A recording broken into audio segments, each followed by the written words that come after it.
intelligence in neurology, will the machines start treating patients? Go on. السلام عليكم جميعا وشكرا لحضراتكم. اسمحي لي يا دكتورة مريان ان انا هستعيد كلمة حضرتك. It is a privilege to be here today. شكرا جزيلا للدعوة. My talk is a little bit different than the clinical. We are going to talk about artificial intelligence a little bit. So I have a disclaimer. Okay. First, this lecture is not a complete list of all artificial intelligence application in neurology. عشان في حاجات أكيد أنا هبقى missing. فيعني معلش ادوني العذر بده. Second thing, I am as a lecturer, I'm not a big fan of artificial intelligence, right? But I will try to be as fair as much as I can يعني. علشان كده حضراتكم هتلاقوا الشكل ده بيطلع لكم كل شوية لما يبقى في حاجة كده مش عجباني في الريسيرش يعني. ايه الارتفيشال intelligence? As simple as this is the science of trying to make machines act as human beings. ده first definition we need to do. جه بعديه definition تاني ظريف اسمه الماشين ليرنينج. لا انا عايزه اطور الموضوع، انا عايز الماشين تفكر زي الهيومن being. alright? To start acting and thinking like a human being. هنا ده وضع اقوى شويه، لان انا بستخدم الجوريزم، والالجوريزم دي بتعلم نفسها. انا اديت A زائد B طلع C، المره دي A زائد B طلع D، مين فيهم احسن؟ ثم اطور نفسي. في حاجات منها سوبرفايز، في حاجات منها نون سوبرفايز. في بقى ما هو اقوى، لا ده البرين ده علشان يوصل لنتيجه ما بيبتدي ياخد المعلومه، يبتدي يفصصها، تدخل في كذا لاير. في عندي وايت ماتر وجراي ماتر وعندي نيورونز، انا عايزه اقلد ده. فبقى في حاجه اسمها نيورال نتوركينج، ان انا اوصل بالارتفيشال انتليجنس بتاعتي ان انا اعمل الجوريزمات لاير ورا لاير ورا لاير عشان اوصل لدايجنوستس. زي مثلا لو انا هبص على الصوره دي، الصوره دي انبوت، اوكي، الماشين شافتها تبتدي اعمل لها اناليسز لاير ورا لاير ورا لاير لغايه ما توصل لمجموعه احتمالات. ده ممكن يبقى هورس، ده ممكن يبقى دوج، ده ممكن يبقى زبرة، ثم تطلع لي احتمال منه.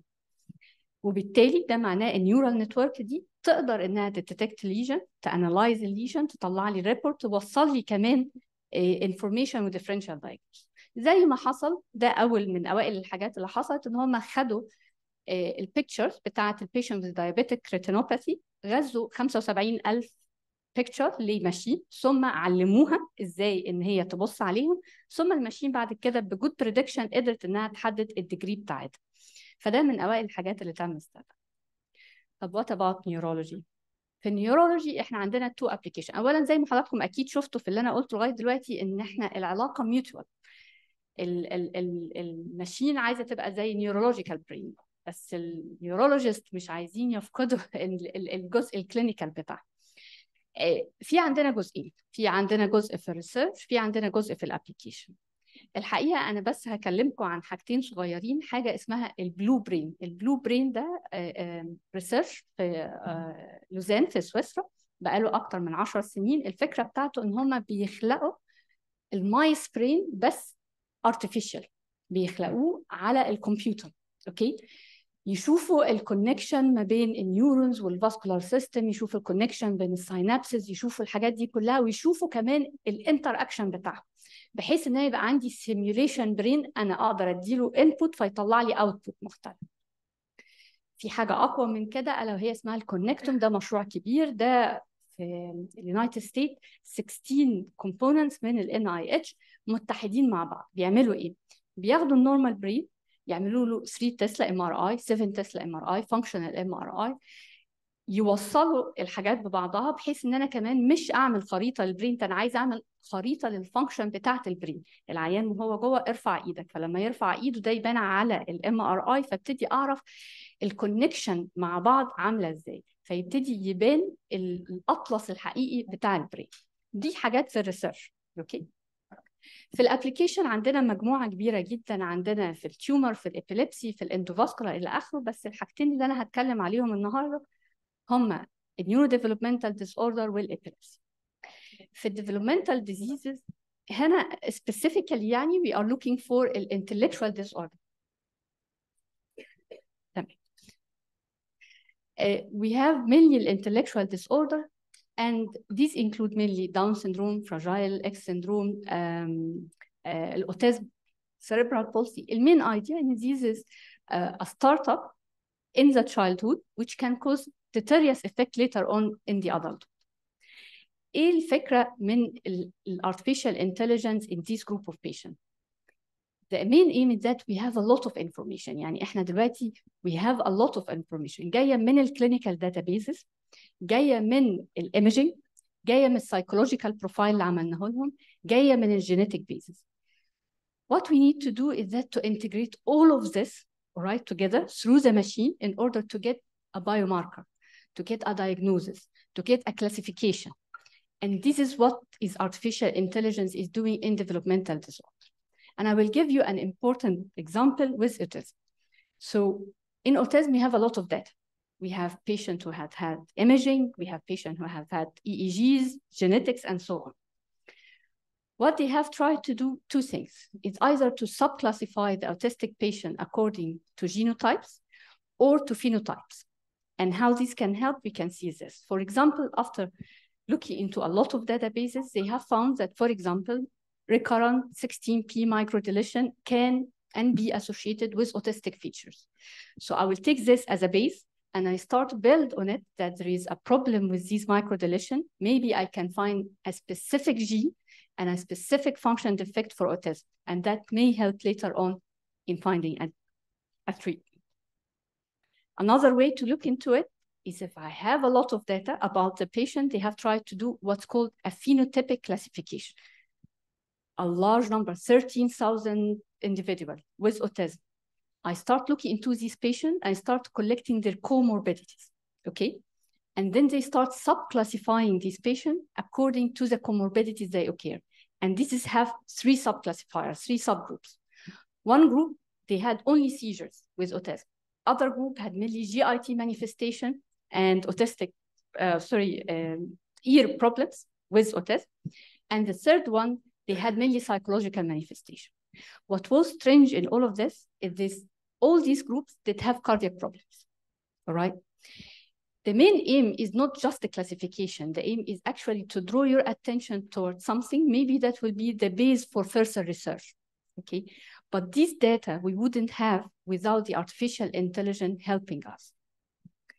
Artificial intelligence has played a role in the imaging of autistic patients, all right?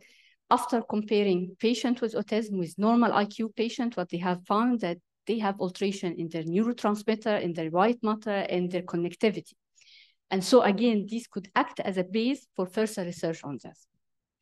So as you see, there are a lot of things that you can do with large information, and artificial intelligence is there to a little bit help you. When we go to epilepsy, we will find that artificial intelligence has been a part of every single step of epilepsy. Diagnosis, medical management, surgical management, right? And in the diagnosis, whether that in seizure detection, inter-epileptiform detection, imaging, in medical management, choice of treatment, choice of outcome, surgical management, whether in the zone, surgical zone detection or prediction of the outcome.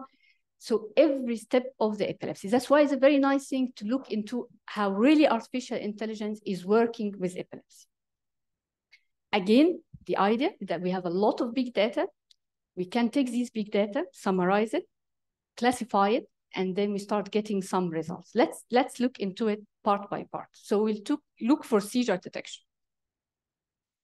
Dr. Maha yesterday talked about some of the seizure detection devices. Some of them are non-EEG based, all right? And some of them are EEG based.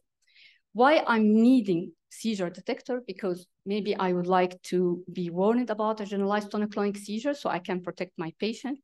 Maybe because I want to know the surgical zone for these patients, so I need to detect his seizure in an MUA. So I need this seizure detector. There are a lot of them in the market nowadays. Some of them will depend on respiration, on heartbeats, on just beats from your nervous system, and so on. There are others that are EEG based, okay?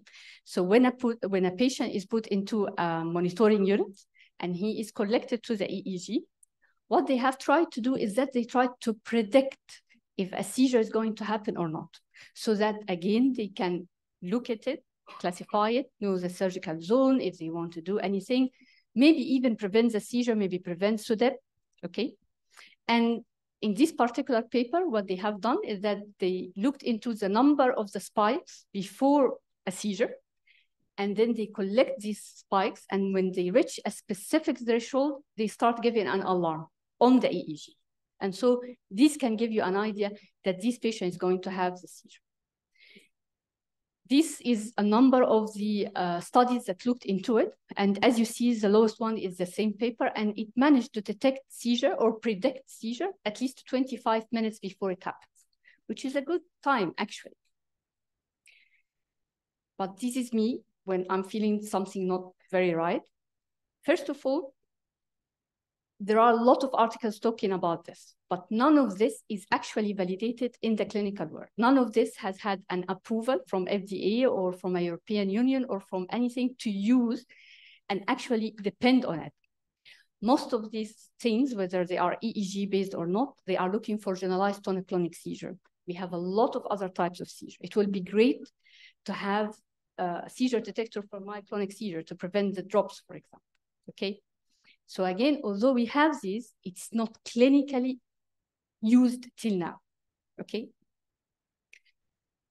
Inter-epileptiform discharge detection. I was with Dr. Anne Abdelader is here, and I don't think she would like this. So what happened is that if you have a patient who does have an EEG for about like 3 days or more, and you want to look to the EEG quite quickly, instead of you as an expert looking at it, so you have a machine looking at it. You have a software that looks into it. And so they can detect the epileptiform discharged interacting. And so they can tell you if this patient is having epilepsy, possibly or not. How this happened, okay, how this happened? It happened because there are 3 subsets of databases that have been published to everyone. The Bonn EEG database and the Corpus EEG database. These are publicly there, so you can look for them on the internet. You have the EEG.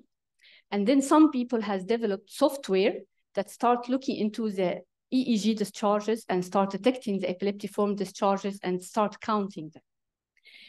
And we have these 3 softwares, and in one paper, they have 3 experts looking versus these 3 softwares in order to look what they can do. And what they found is that the software are good enough that they have a sensitivity of around 79, 97, 80%. So the best software there can give you 80% detection as an epileptologist or as a neurophysiologist, okay? But again, there is a problem for this. And these problems is not just me, actually. So this is a book called The Handbook of Neuroengineering. So it's written by a neuroengineer. And he thinks that we have a big problem because of the following. One, these data sets are just limited. We have only 3 data sets. They have, each one of them may have about like 100 patients, 150 patients. They are not that much. When we do this, we depend on a 1 or 2 neurophysiologists actually reading these data sets. So again, you are not comparing this to a large number of the professionals who are detecting these inter-epileptiform discharge. The problem of non-epileptic discharge that looks epileptic. They have a very big problem with K complexes and epileptic sleep spindles, for example. They always miss this as an epileptiform discharge. The problem with artifact. Usually these devices fall in the artifact problem, muscular discharges and so on. Another big problem is that they have not been validated clinically. Again, we are talking about research, but they are not clinical there yet in order to help you in your diagnosis. Then we have the imaging. In fact, the kind of advances that happened in the artificial intelligence in imaging is really huge, So for example, nowadays you have features that looks into focal cortical dysplasia into the patient. So what happened is that they have brought patients who have had surgery. They know definitely that they have focal cortical dysplasia. They put an algorithm into a machine and then they revise this imaging again and they ask the machine to look into this focal cortical dysplasia and they can detect it. So this software can help your patients and help the radiologist in order to detect this seizure. And the nice thing is that they can work on 1.5 Tesla MRI, and some of them are free. So actually we can use it. They have used it as well in MRI negative patients, okay? So you have patient who has actually been MRI negative, and they have went into surgery, and they have managed to take off the focal cortical dysplasia that was not there, but they did localize it because of neurophysiology and other semiology. And then they put all of that back into the machine, and then the machine was able to detect or redetect these lesions, like this, for example. Okay, so this is the patient before actually he did the operation. So there is no focal cortical dysplasia. This is him after he did the operation. And this is the machine, and the machine was able to detect the site quite quickly after he did the operation. But that happened actually with 50%. All right, so we have created a system that was able to accurately detect something in 50% only. Okay. Choice of treatment. I would like all of you just to focus on this next research. So this paper is trying to say that as a machine, I can help you as a doctor to detect or put the plan for your patient. So what they have done is that they have all the information from a claim system. So they have a very large number, and they have put all the risk factor for these patients, all their details, all their anti-epileptic medication. And then they have created a system in order to look into how they can predict what is a good medication for them, all right? According to this paper, they were able to have a 72% confidence area in the predictive part. That's great. But according to the same paper, and this is their own work, all right, that only matched 13% of the actual choices for doctors. Okay, so the machine have predicted plan of therapy that was only consistent with the choices of 13% only of the doctors, which is for me a little bit strange because they have taken these data from doctors. So how they can be different from them really? How they can match them in only 13%. The other thing which was strange a little bit is that the kind of combination, the kind of medication that they were suggesting was actually very strange. Look for this, for example. The first one is levetiracetam, which we all can understand. But the next medication they use is gabapentin. This is a medication that they actually would suggest, all right? Phenytoin, lamotrigine, all of this before even sodium valproate. Phenytoin and levetiracetam. How many of you would use phenytoin and levetiracetam as a combination? So even the machine predicted and certain combinations that we actually are not using. So what is really the aim, right? So this is another research. Then the prediction of the outcome. So here they have the information from about 800 patients. They have the risk factors and they have their outcome as well. But then they put the machine to think retrospectively. If they had this risk factor, what is going to be the outcome? According to them, the machine was able to detect this with about 93%. But I want you to know that this happened retrospectively, right? This didn't happen in front. I didn't give the information at the beginning, so the machine can tell me how this is going to happen in the next few years. In prediction of outcome in surgery, all right?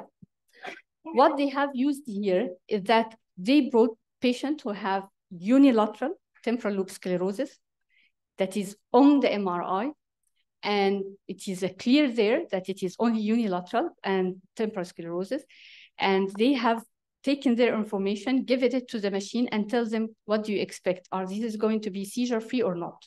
All right.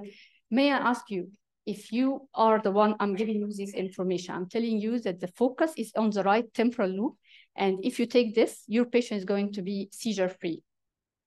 You are going to say, yes, there is a very good chance. This is what the machine said, that there is a very good chance that if they take this away, that will be seizure-free. It gives them about 89%. But the rest, I mean, the criteria they give the machine are very obvious criteria, all right? Everyone can give the same result with these obvious criteria. So these kind of concerns you have over artificial intelligence is not really my concern only, really. This is a paper talking about the pros and cons of the potential solution of artificial intelligence. And what they are saying is that, first of all, we have a problem with data collection. We depend on certain data sets. We depend on certain patient information. First of all, we don't have consent from the patient, right?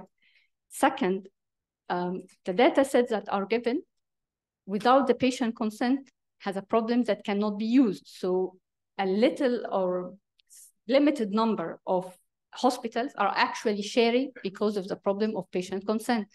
That means that we do not have a huge amount of information in order to help with the data sets. So we have data collection problem. The second thing is an ethical problem. Who is going to be accountable if you depend on an artificial intelligence system for giving a decision for the patient? You decided to do an operation, the machine is giving you a prediction of about 80% success. The patient didn't success, all right? Is it going to be your fault because you depend on the machine, or those who have built the machine, or those who have put the data in? So there is no clear accountability for this. Clinical implementation concern, all of what I have told you till now are research problem. They have not been validated clinically till now. And finally, really the bias. The machine will depend on what I have given it as information. If I am biased, then the machine is biased, all right? The information will be biased. I will tell you just my concern in the last minute, is that I feel that we are going into parallel pathway, all right? You have the engineer on one side, you have the doctors on the other side, and we really meet in very few areas. We need to talk to each other more in order to detect what is really important for the patient and important for us, for artificial intelligence to develop. This is my last case. And if you don't mind, if you just all concentrate with this case. So this was discussed in the EpiPed course for EEG last year. And it was about genetic epilepsy, Dr. Marianne. So we have this patient who's 7 years old, and he has history of seizures since the age of 2 years, some learning disability, but he's going to school. And his EEG only shows interictal generalized discharge. No evidence of encephalopathy, no evidence of anything at all. No ictal EEG for him, no video for him at all. And only semiology of generalized tonic-clonic seizure. This is his EEG. And unfortunately, they did genetics for him, and it shows SCN1A positive. So a machine now tell you that this patient is Dravet syndrome. So we had this big concern. Half of the people there have decided just because we have a genetic paper saying that it is SCN1A, we should treat him as a Dravet. We should give stirpentol. We start counseling the parents for this. Half of the persons there decided there is no clinical base for diagnosis this patient as a Dravet syndrome. We don't have hemiclonic seizure, we don't have regression, we don't have even an EEG showing encephalopathy, we don't have anything. Let's be sure that this patient have a clear form, clinically first, and then we can take SCN1A into account. My question to you, what are you going to do? Believe the machine or believe yourself? Think about it till next year. Thank you very much.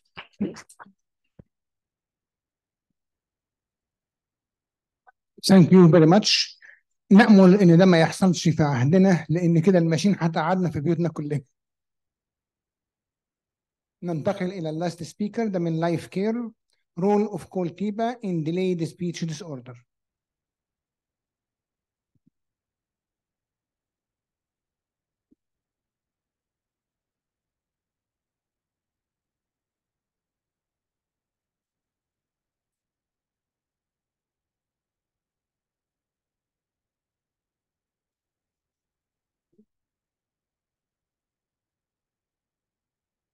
السلام عليكم. دكتور أبانوب، شكرا جزيلا أولا، بس من فضلك لا تتخطى ربع ساعة. شكرا. 5 minutes يا دكتور، كمان مش ربع ساعة.